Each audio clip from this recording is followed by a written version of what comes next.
நான் அவனுடைய சொத்து. நம்ம ஜீவர்கள் அத்தனை பேரும் அவனுடைய சொத்து தானே. அப்போ அந்த சொத்தை பாதுகாக்க வேண்டிய வேலை யாரோடது?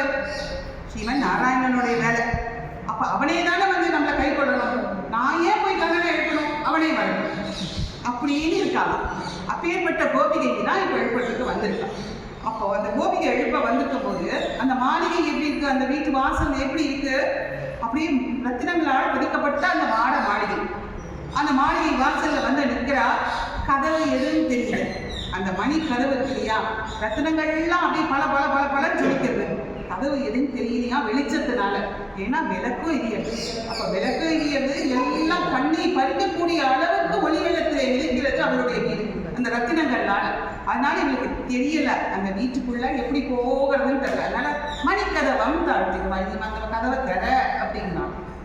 இப்போ இவ வந்து கிருஷ்ணனே வரட்டோன்னு உள்ள உறங்குகிறாளாம். அவனுடைய சொத்து நானே, அவனே வரட்டும் அப்படின்னு உறங்குகிறாள். இதுக்கு ஒரு எடுத்துக்காட்டா நம்ம பெரியவாச்சான் பிள்ளை அழகா சொல்றாரு. என்ன அப்படின்னா, சுவாமி பரம காருண்யரான பெரியவாச்சான் பிள்ளை அற்புதமான ஒரு விளக்கம் சொல்றாரு.